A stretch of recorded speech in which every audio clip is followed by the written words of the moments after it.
Pro Group Management. Workers' comp that works for you.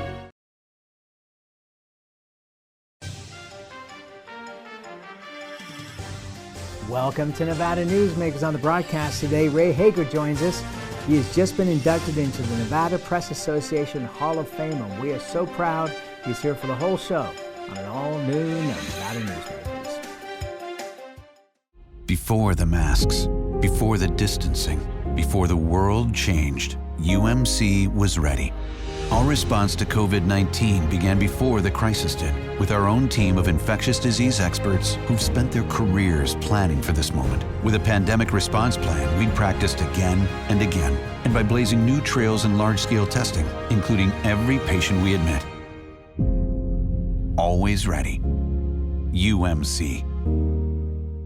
Each day, the Children's Advocacy Alliance partners with leaders, legislators, and families across Nevada to improve children's health, education, economic well-being, and safety. We recognize Nevada will be no better than the state of its children. Be a part of this change. Be a supporter of the Children's Advocacy Alliance. For more information, go to caanv.org. Nevada Newsmakers Studio is located at the headquarters of the Nevada Trucking Association. Motion and purpose are a truck's greatest virtue. This is Nevada Newsmakers with host Sam Shad, a no-holds-barred political forum. Now, from the Nevada Newsmakers broadcast headquarters, here is Sam Shad. And back on Nevada Newsmakers, we are excited to have Mr. Ray Hagar here in studio. He's been a reporter now for many years for Nevada Newsmakers, and before that, the Reno Gazette-Journal, and a long career even prior to that. Just inducted into the Nevada Press Association Hall of Fame, and I can't think of anybody more deserving. Well, thank you, Sam. I was quite overwhelmed when I got the call that I had made it, but you know, Warren LaRue nominated me, and since he, you know, is a former Pulitzer Prize winner, I felt pretty good if he went to bat for me like that. And he also, you know, went to bat for me when I was like 23, because he was the guy who hired me at the former Nevada State Journal Reno Evening Gazette, which turned into the Reno Gazette-Journal. And that was 1978. And I remember I had covered it was the governor's dinner at the governor's mansion. It's an annual fundraiser for University of Nevada athletics. And when I was going home, I was getting stopped to get some gas, and Warren was pumping gas at the same place. And I went up and I introduced myself to him, and I said, "You should hire me. I would be really good. I'm really enthusiastic, a hard worker." And he goes, "Well, wait a minute, who are you?" You know, but through that, I got an interview with him, and he was the one that hired me back in 1978. And I just feel so blessed that he would even nominate me for the Hall of Fame. But here we are, and you know, I owe a lot to Warren LaRue, that's for sure. Well, and I think there's an awful lot of Nevada journalists that can say the same thing. Oh yeah. So I want to delve back into a little history here. Sure, Sam. Okay, because you're a local kid, you're a Sparks kid. Your dad passed away before you were born, and 5 months in a B-47 crash. And for people who are friends with you on Facebook, you memorialize that every year. And you had a rough time growing up. I mean, especially in school. Can you share a little bit about what it was like? Well, I didn't maybe really you have didn't. Maybe you didn't have the rough time, but maybe some of the people around you did. Well, I did have to go to Catholic Reform School in 8th grade. That's kind of what I was hinting at there.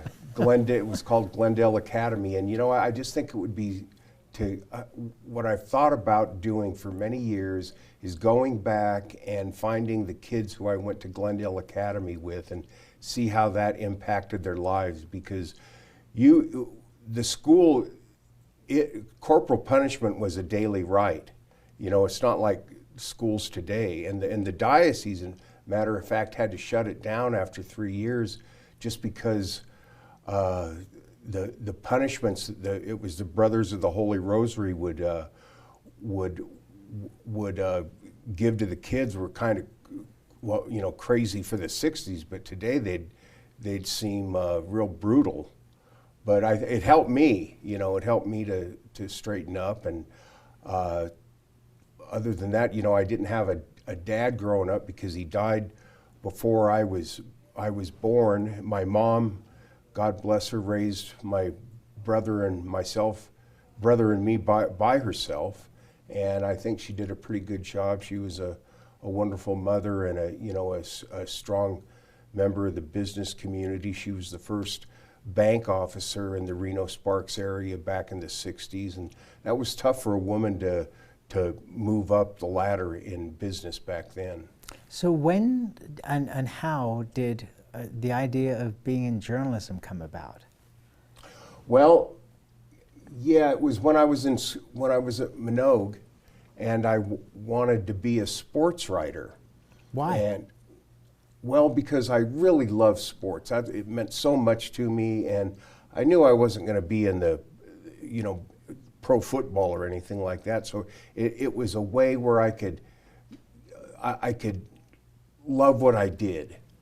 And I started at the Nevada State Journal when I was a senior in high school. I would go down there and I would answer the phone, and if some small thing had to be written up, I would knock that out, but I usually just kept the phone off of the backs of the other guys in the office because they were really busy putting the paper out, and it was a great thing. They'd call me up. I'd start at 9 o'clock at night. So I got out of the house and I told my mom I won't be home until 1 in the morning, you know. So it was a great job for a kid.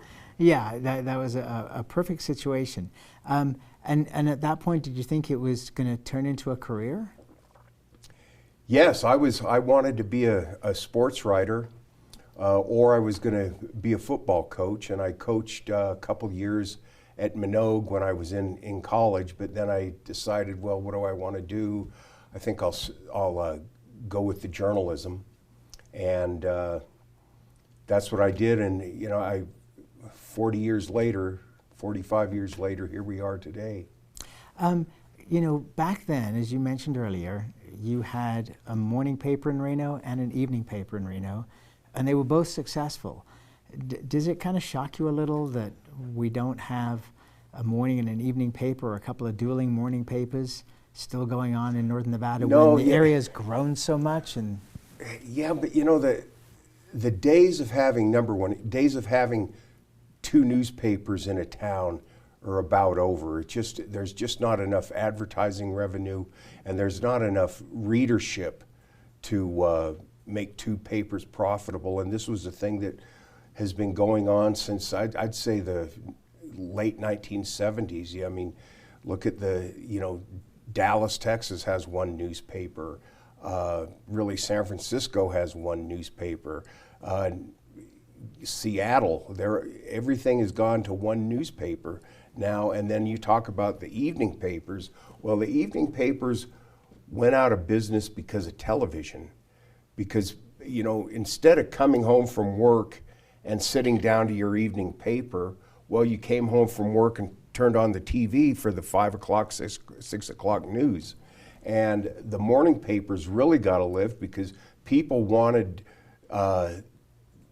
new, fresh news every morning, and for a large portion, there weren't the TV news shows on in the morning like they do have them now, but not back then. So you didn't just stay in Reno. So you start your sports writing career. Where did you head first? Well,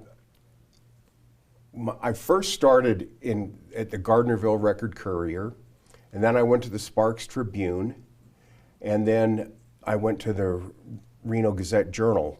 And it was about 1987, I got an offer to become the sports editor for the El Paso Times.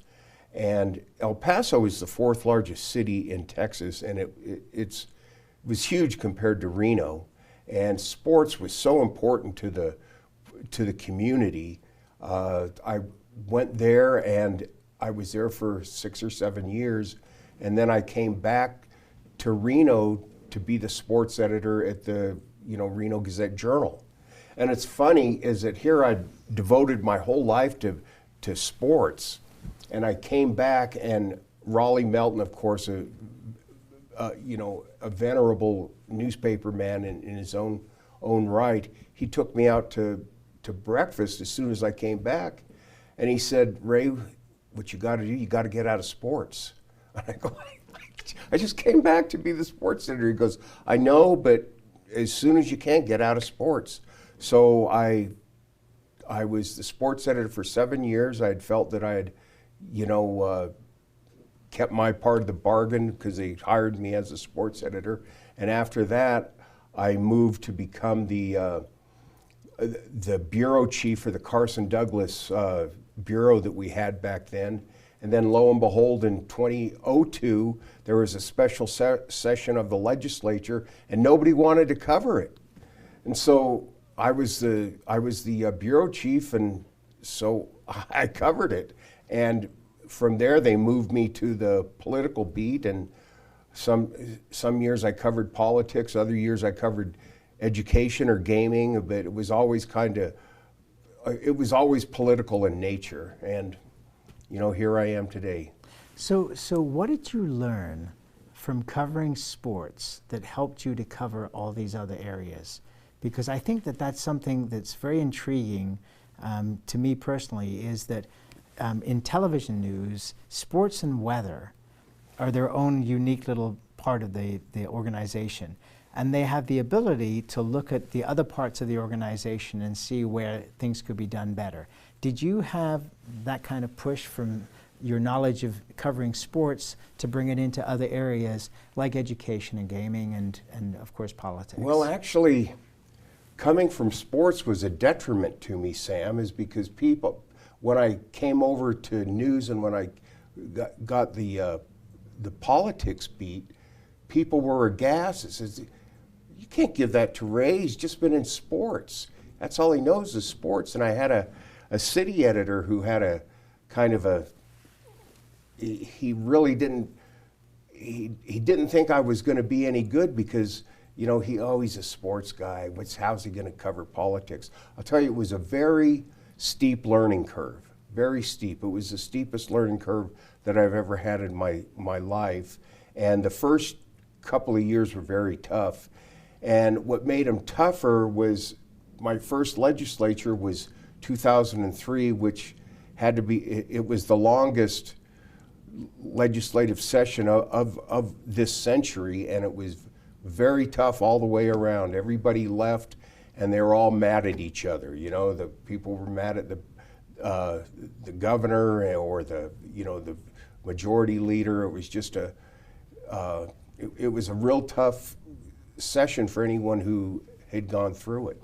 Well, and that was the point where I started, because as most people know, I am not a big sports fan. I've gotten to be more of one in the last few years, but I started reading your political coverage, and I thought, man, this is somebody I'd love to get onto Nevada Newsmakers, and maybe I can drag you in as a co-host, and that resulted in what's been a very, very fruitful partnership between us over all these years. Yeah, we've been going steady since, huh, Sam? I mean, I don't appear on the show anymore, but I do a lot of news writing, which I really enjoy. But that 03 session, I was fired from the political beat after that. I had a run-in with an editor, and just there were some extenuating circumstances, and it was really the toughest part of my career was when they told me they're pulling me off the political beat. I just felt so terrible.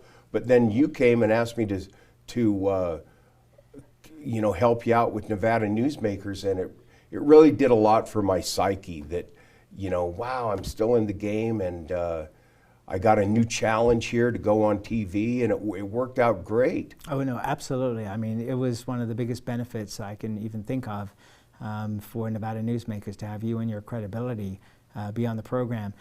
For those that may not be aware of this, and I'm sure it's most of the people are not aware of this, you and I collaborate a lot off the air, and beyond just discussions. For example, when I do my annual trips to DC, you do a tremendous amount of research for me that I take with me to DC, and I'm able to formulate better questions and dig into things more because of all the work you do. I mean, when you do an interview, I mean, you are fastidious in putting together questions and covering every possible base.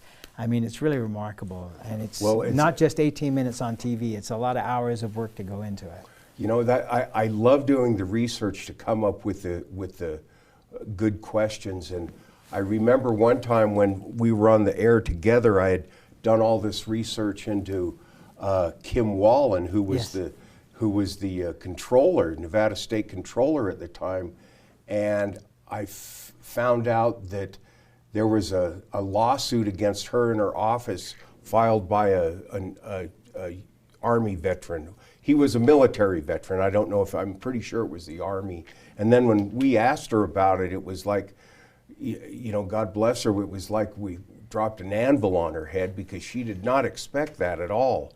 And I felt sorry for her because she wasn't ready to answer that, and but it was a good question, and it just goes back to the point where I really like to do the research on the questions. Well, not only that, but I mean, I've always loved the fact, I don't consider myself to be a tough guy when it comes to asking questions. I like to listen to what people say and respond to it, and if necessary, then sometimes you have to be a little tougher than you might want to be. You have never been scared to ask any question. You are fearless. Well, I remember a show we did with Robert Maxson, who was the former UNLV president, and he was the UNLV president when UNLV got rid of Hall of Fame coach Jerry Tarkanian, and we really were aggressive in the questioning with him, and I don't think he appreciated it, and I don't think he's been back on Newsmakers since. No, he was president of Sierra Nevada College at the time, and he and his PR person didn't leave in a very happy mode. Let's take a break. We'll come back much more with the Press Association Hall of Famer Ray Hagar after this timeout. Hello, is this D&D Roofing? Yes, it is. How may I help you? You did such a great job on my roof. May I speak to the owner? I am an owner. Oh, can I speak to your supervisor? Sure. How may I help you? I love your work. May I speak to the owner? I am an owner. We're all owners. Well, that's why at D&D we work so hard to keep your home safe and sound. Oh, no wonder. D&D Roofing and Sheet Metal. Local, employee-owned, here for you. Retail's impact on Nevada's economy? Enormous. 8,600 businesses, large and small, employing 145,000 workers. And last fiscal year, retail paid tax on nearly $60 billion in sales. We're the Retail Association of Nevada. We support retail, we help it grow, and we mean business. RANNV.org. Pro Group Management specializes in providing industries with the necessary components to satisfy and exceed workers' comp requirements. Every business has unique needs and specific regulations. Pro Group Management stays ahead of the curve, providing up-to-date services to keep your industry in top form. Discover how we simplify your tasks, improve efficiency, and reduce expense to keep you moving in a positive direction. Pro Group Management. Workers' comp that works for you. Truck drivers are some of the hardest working people you'll meet, delivering over 70% of America's freight and 92% of Nevada's. When there's a natural disaster, they're delivering critical supplies to help those communities recover and rebuild. Every sector of the economy and our nation's military rely on truck drivers. So let's take a moment to say thank you. On the open road or city streets, our truck drivers are rolling to make our economy and our nation stronger. Trucking moves America forward. This is Nevada Newsmakers. And back on Nevada Newsmakers, I'm going to have to treat him with a lot more respect these days because Ray Hagar, our reporter for Nevada Newsmakers, is now been inducted into the Nevada Press Association Hall of Fame, and well-deserved. I want to go back to that 2003 era of the legislature because there were some wonderful characters there. You know, the Bill Raggios, the Joe Deeneys, the Randolph Townsends. Share a little about who these people were and what they brought to the table. Well, back in 2003, what we had at the legislature were statesmen and stateswomen that really knew what they were doing. There was no term limits back then, although they had been voted in, but they hadn't gone into effect yet. And you had some very powerful people in the legislature that were very powerful because they had been there for 25 years or so, or a long time. I mean, the Senate was like all-stars. We had Bill Raggio, Randolph Townsend, Dina Titus. She was the minority leader. She was tough and she was smart. Terry Kerr, Mark Amadei was there. It was really a star-studded Senate. And the same with, you had Barbara Buckley, and you had, well, Debbie Smith wasn't there in '03, if I recall, but you had Sheila Leslie. You had a lot of people who were very good legislators. And they were, a part of that is because they know the ins and outs of the state so well because they had been there for so long. And now, you have a 12-year run before your term limited out, and gosh, that's when people are just, beginning to understand everything in a holistic form of state government, and we just don't have the statesmen and the stateswomen anymore. Although some people might disagree, but it's hard to match a Bill Raggio. It's hard to match a Joe Deeney. It's hard to match a Barbara Buckley or a Sheila Leslie. Those people were sharp and they knew what they were doing and they really served their constituency. More with our Hall of Famer, Ray Hagar, after this. Dimitri Prine here for Design Outdoor. Are you a homeowner who's interested in remodeling or building a home? At Design Outdoor, we can show you how adding natural or manufactured masonry stone can add beauty and value to your home. And we refer only the best contractors. Our store and backyard are located at 11600 South Virginia, just north of DeMonte Ranch Parkway. Visit designoutdoor.com or call us at 851-9499. Hey guys, are you watching the game at a friend's or the bar again because you can't watch at home with your wife? Or worse, because she kicked you out and kept your couch, your flat screen, and your kids? What's the one thing a man needs when he loses a good woman? A good lawyer. And when he loses a bad woman, he needs a great lawyer. What makes a good woman a bad woman? You tell me. You're the one that can't watch the game in your own home. I'm men's rights attorney Marilyn York, and I represent men in divorce, custody, and family law matters. This is Nevada Newsmakers. And back on Nevada Newsmakers, we continue our conversation with our reporter for Nevada Newsmakers, Ray Hagar, who just got inducted into the Nevada Press Association Hall of Fame, which, trust me, is a big deal. Not everybody gets in there. You got to end this with the Billy Martin story. Oh yeah, let's go back to 1978.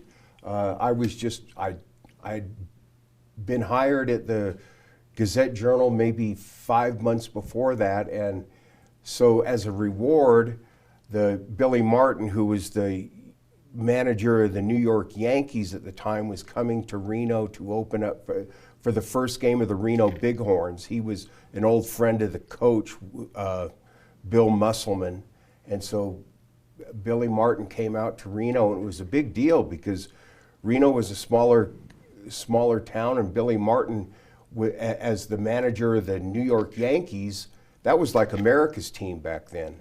And so I went up, I met him and I went up to him, and Sam, he was just so drunk. He was so drunk.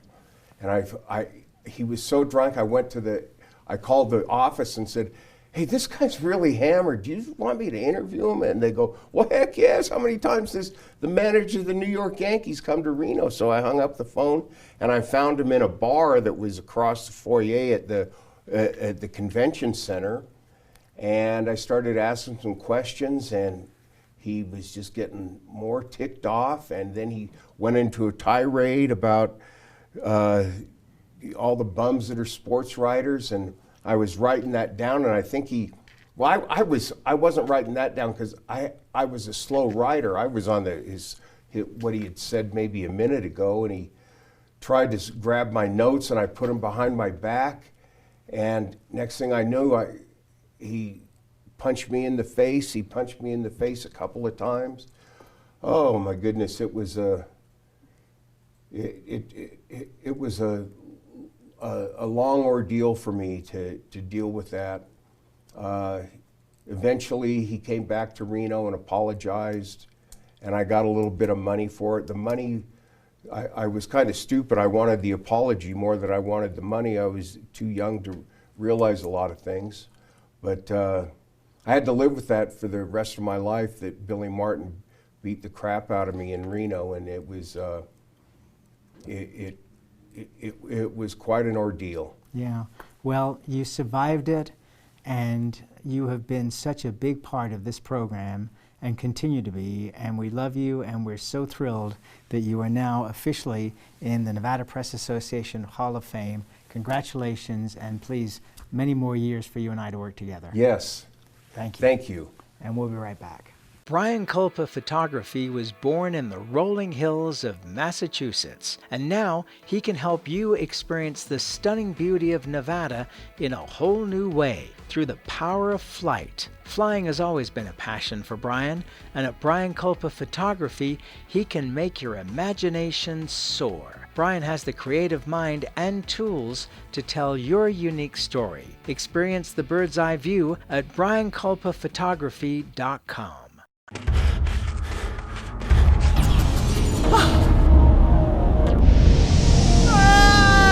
Hey, Dad? What are you learning? This place is great. Huh? You gotta try this. Wow, this stuff is great. People are gonna love it. Yes. Yes, they will. As you know, Reno is booming. Toll's development company is helping it grow with insightful design and development, building community with every project, adding beauty, adding excitement, emphasizing our shared humanity. Reno is becoming bigger. Toll's development is helping it become better, more livable, more enjoyable. To learn more, go to tollsdevelopment.com. tollsdevelopment.com.